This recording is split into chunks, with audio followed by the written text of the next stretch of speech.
Hello, everybody. I'm here with Richard Piper, who's a dear friend that we've collaborated with a number of times. And we gave Richard the task of trying to help people fall in love with Bartók. And this all happened because we read the book by Peter Bartók called My Father. And we thought it would be a wonderful way to frame an entry point into Bartók string quartets, because we know that Bartók string quartets for a lot of people can be a little bit daunting. And so, Richard, thank you for joining us and being part of this Okay, crazy that's project. okay.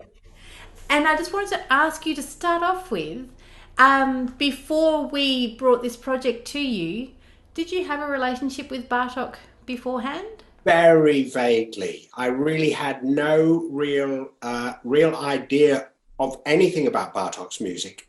Bits and pieces, I was aware of it, but it wasn't as with our previous collaboration on Shostakovich. Then I knew something about that, and I knew you had an exciting story. With Bartók, this was a whole new start, which actually made it in itself very exciting. It was an extraordinary journey because I had a book. And I then went, as you know, what I did was I had the book, I read the book, and then went, oh, right, we're going to make a show out of this, but I need more. So I did two things. Firstly, I accessed a Hungarian, very obscure Hungarian documentary about Bartok, which had a lot of interviews with Peter Bartok, his son, and the show is Bartok, My Father. So that's the emphasis. And then I tried to get hold of Peter Bartók, which I thought, well, that's the obvious thing to do. Here's his book. Maybe I can get more. Well, of course, he's 96 years old. He's now passed away, but he was 96 years old when I tried to get hold of him. Nonetheless, I got hold of his music editor, and that relationship developed. And through that, this whole world of Peter Bartók and this very personal, really often exciting and a thrilling journey that they had through Bartok leaving Hungary when the Nazis started to move in there, and going to America and leaving Peter behind. There was a whole story that we don't know, and I don't think people do know. And that's what I feel really strongly about with this show, is that I'm presenting a very personal journey that I'm pretty certain nobody's presented before. So I'm quite proud of that. Well, and I think actually, from the work that we've done together, one thing that gets me really excited is when something that you've crafted or that you've written actually helps us access the music in a different way. Because Absolutely. yeah, Absolutely. So it was through the biographical side of things that then the music opened up to me. Then the music became something different because I heard what I'd been researching interpreted in the music. And as we know, particularly the folk music element of Bartok's life, where he spent what he said were the happiest days of his life, wandering through the Hungarian countryside and indeed the European and further countryside, discovering folk music. You then find out how those things interpreted themselves in particularly the string quartets, which I think there's a quote somewhere that says that folk music is the lifeblood of his string quartets. And in no string quartet more does that occur than the fifth, which we feature heavily. And it was through those things that I went, I get it. I hear it now. And there's an excitement in that. As we know, there's enormous excitement in Bartok's music. What his life was perhaps more peaceful he himself was a lot more peaceful, had a controlled life, but in fact, internally there was turmoil. There was the relationship with Peter went through its ups and downs, and the kind of thriller of that reveals itself, and I think shows itself through the quartets, which is really exciting. so Richard, from that, I just want to ask you, and I want you to be really honest. Yes. Do you like the music of Bartok in his string quartets? I have to tell you that I really do. Oh, good. That's a good. I found it intensely exciting in a way that sometimes there were elements of Bartók, Béla Bartók and Peter Bartók's lives where I felt, well, where is the story here? Now I discovered that, but where I discovered the excitement was going to to the music and going, wow, this is breathtaking and exciting and dynamic and new. I mean, as Bartók said, he wanted to discover, in inverted commas, a new way. And you can really hear that. And I think in a lot of the stuff that in this show that you play, I think you can hear it. I find it intensely exciting. I was literally gobsmacked by the sheer bravery of what he was undertaking, and the way that the quartets move about emotionally. I mean, I really, really do like them, and I mean that. And I will tell the people watching that actually Richard has been sitting in on rehearsals, and he has seen us. The amount that players have to dissect the music, the amount that we have to sort of go into, it's pretty damn complicated. It's sort of. I mean, I felt like after hearing you play for 2 minutes, I felt like giving you a standing ovation. I was going, now, come on. I mean, part of me wants to go to Béla Bartók. Honestly, is this a deliberate,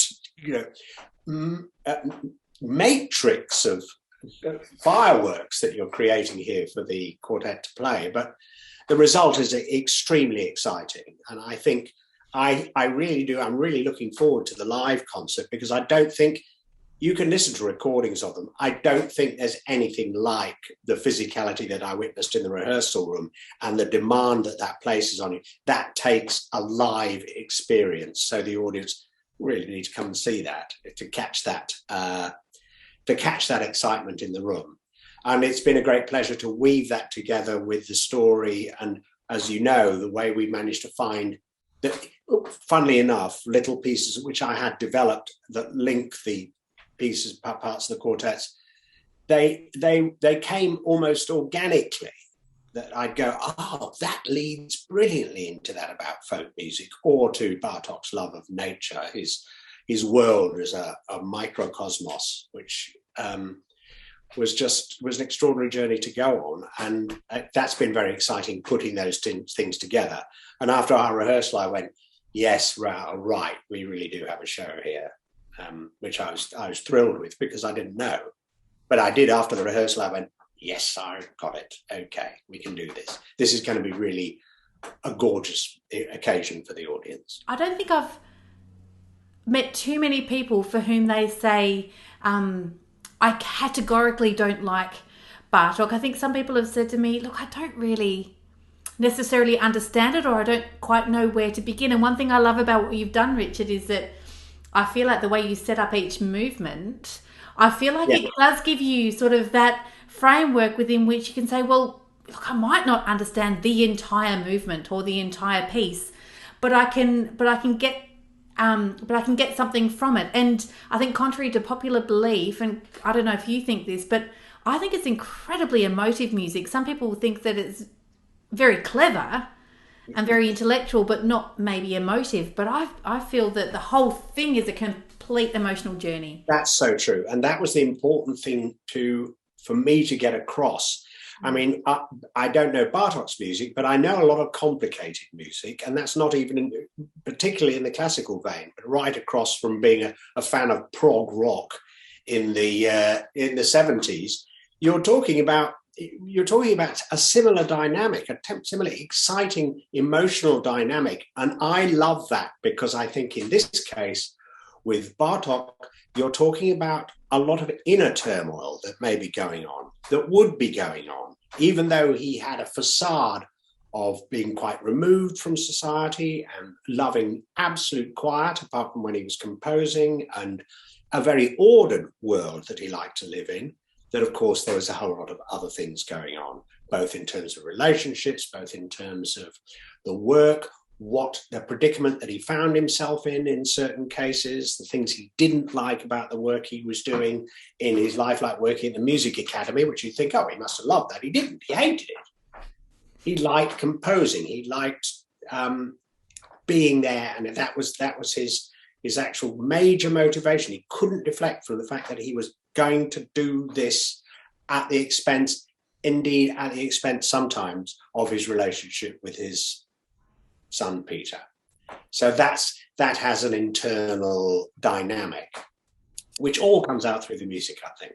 So I find it very exciting, and I do find it an emotional journey, and it's been a pleasure weaving that together so that the audience can go, right. If, for instance, I think if I played if I made a link about Bartók's love of nature, and then you had a nature influenced piece of music, well, that's all right, but it's a bit like film music. Then you're laying it on, for the audience to enjoy. This way, you play that, and then there's a sort of, his stuff starts quietly, and then it goes to wherever it wants to go, which leaves the audience to go, wow, now we're on a journey with this. Now, where is this going? So I think I think the evening will have an excitement that comes from the music, that you may get to feel safe and going along with a lovely story in Bartók's life. But in fact, when the music happens, there's a doubt, there's a different dynamic, there's an internal excitement, which has also made a difference to what I'm saying. So the whole journey's a really exciting one for me. Well, if I can end with just one question, if there was something that surprised you about this project, or surprised you about Bartók or his music, did anything surprise you? Did a lot surprise you? I suppose, and we've kind of talked about this, the major surprise for me was the sheer, what at first sounded like the madness of Bartók's music. The fact that you could not say for any moment in anything that you don't think of the word of being predictable or boring or even leading you down a lyrical path. It's literally a firework display. A lot of the time it's an emotional journey that is explosive. And I suppose that's what surprised me most. And that came from learning about Bartók, the man, the father, the son, lovely. Painted lovely pictures of all that, as Peter did. And then you listen to the music and bang, you see that different world. So I think that's been the major surprise for me, has been the sheer unpredictability of what goes on. It's extremely exciting. I think with Bartók, there's a lot more personal stuff, and the quartets have an extraordinary varied quality, and they were done at certain really, really important times of his life. You can hear in the sixth quartet that there's the anxiety of war, what's happening in Europe. And then the early ones they were spread out over a length of time, and there was all sorts of emotional inputs, and I think they were very personal. I love that about chamber music, and I love that about quartets in general, was often they are the sonnets for that composer. They're where he shows his heart. And I think that's the case with Bartók and with this show, Bartók, My Father. I think that's a wonderful place to say thank you, Richard, for actually partnering with us in this project, and for really taking it somewhere. We never dreamt actually of how deep we could go into Bartók's life, and how much we could shine a light on his music, and hopefully get everybody as enthused about Bartók as we are. Oh, yeah. Thank you, Richard, and we can't wait for the shows. Thank you very much. All the best. Thank you.